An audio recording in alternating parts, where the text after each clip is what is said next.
说起华晨宇，相信大家一定都不陌生。作为歌坛新生代的佼佼者，这些年华晨宇在各大舞台征战，通过自己超凡的实力横扫了一位又一位同辈，逐渐从快男成为新生代钢顶人。虽然外界的评价依然两极化严重，但不影响人们对他发展前景的看好。而众所周知，华晨宇一直以来被称为创作鬼才，曾屡次在节目中改编歌曲，并且就原唱歌手的乐理知识提出一些看法，还因此打脸了音乐裁缝李元杰。此举一度受到网友热议，纷纷表示华晨宇敢说敢做，态度十足。但最近华晨宇却因在歌手2020节目中的一番言论惹来了不小的争议。该事件起因是一位微博 ID 叫流畅嚼不够税的网友，针对节目第7期华晨宇所提的雅乐音阶问题发表了质疑，称不管是雅乐音阶还是西洋大小调，压根就没有降5级这个音阶，而华晨宇所演唱的降搜是错误理解，应该用升发才对。该言论一经发表，立刻引起了网友的广泛关注。毕竟华晨宇这些年来一直被标榜是原创音乐人，如果真的在乐理常识性问题上出现纰漏，很可能就人设会直接崩塌，所谓的创作型歌手也就成为无稽之谈。而就在3月24日中午，华晨宇正式对于该质疑做出回应，表示如果从乐理来讲，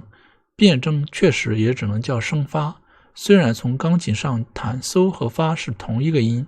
降搜这个音的叫法也真实存在，但是在调式里就只能叫升发。同时华晨宇还表示，由于当时正在录节目，突然被问到雅乐音阶哪几个音，也没想太多就说了，但是乐理必须要谨慎，确实是自己的疏忽，他将会重新把乐理书跟声乐书再复习一遍。其实整个事情就客观来说不算很严重，作为歌手，每个人都有自己的理解和习惯，只要是最终能够呈现出来好的音乐就没有问题。但本质上来说，华晨宇这一次确实犯了常识性的错误，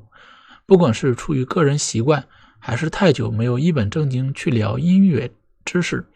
都引起他的警示。毕竟作为歌手，该有的专业性还是必须要保持好，否则很容易被有心之人借机拉下马。不过就华晨宇的这一番回应来看，其情商确实颇高，既没有附带情绪去反驳，也没有死不承认错误，反而是先承认问题，然后再简单解释一下缘由，最后给出解决方案，表示会好好复习。基本上面面俱到，挑不出一丁点毛病，这样的情商也难怪能够在歌坛越走越远。综合来说，面对这次的质疑，华晨宇基本上做出了教科书级别的回应，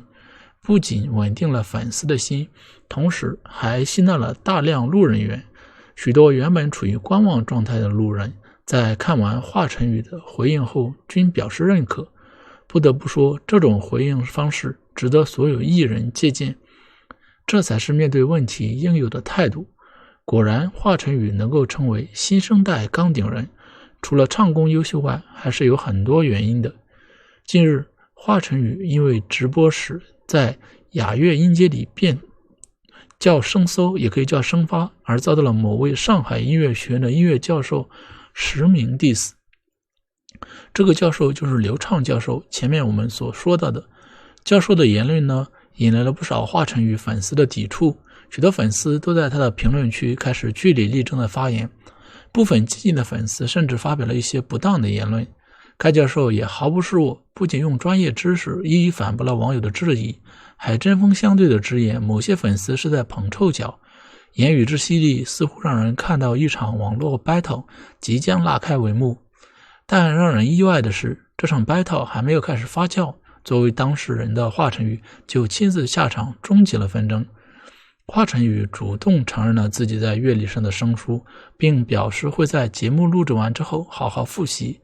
除此之外，他对某教授充满敌意的其他言论一概不谈，颇有息事宁人的姿态。华晨宇主动认错的行为，虽然让吃瓜群众失去了一个大瓜，却令不少路人对他产生了好感。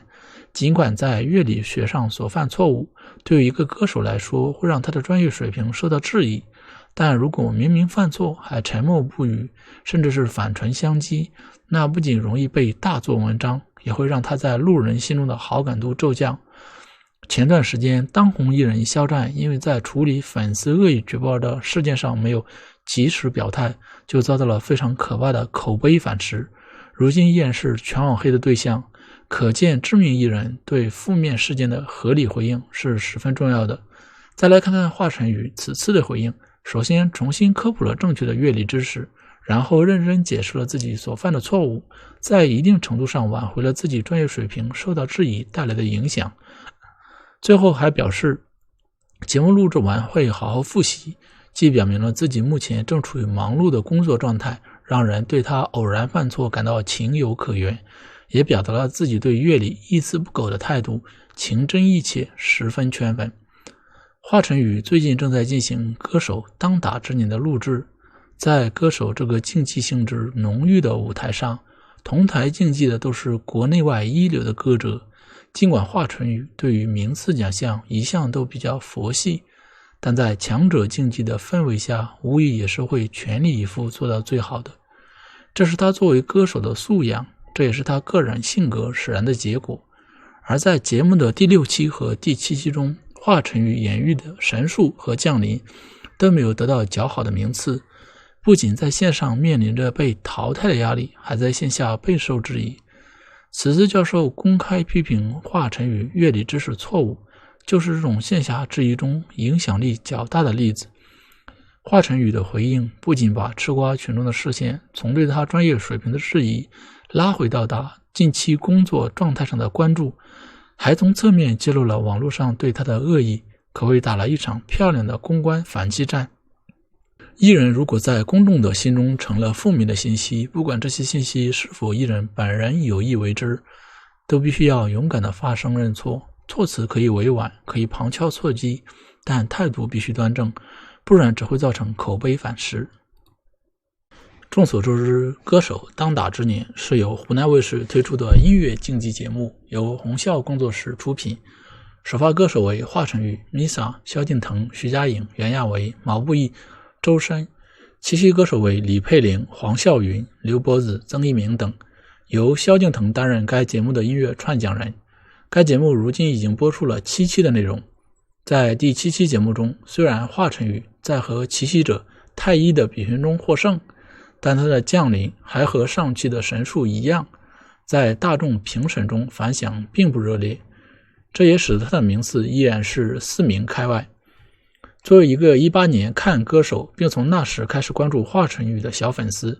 小编觉得华晨宇之所以如今连着2期排名靠后，除了他选曲上出现了失误，这也是大众普遍认为的原因，他自己的本身状态也出现了很大的问题。换句话说，我现在觉得他和18年参加歌手时的他根本不在一个水平线上。18年他也是一来就3冠王，但我觉得齐天和孩子确实是很高质量的 Love， 当然对得起这个冠军，所以当时争议也没这么大。这2首我现在还会时不时听一听，易燃、易爆炸和山海虽然排名较后，但我也是很喜欢听的。感觉他18年在歌手上演唱时唱功一直很稳，高音也给人清澈嘹亮的感觉，听起来让人很舒服。但今年的歌手2020，我觉得他好几次的表现都可以算翻车了。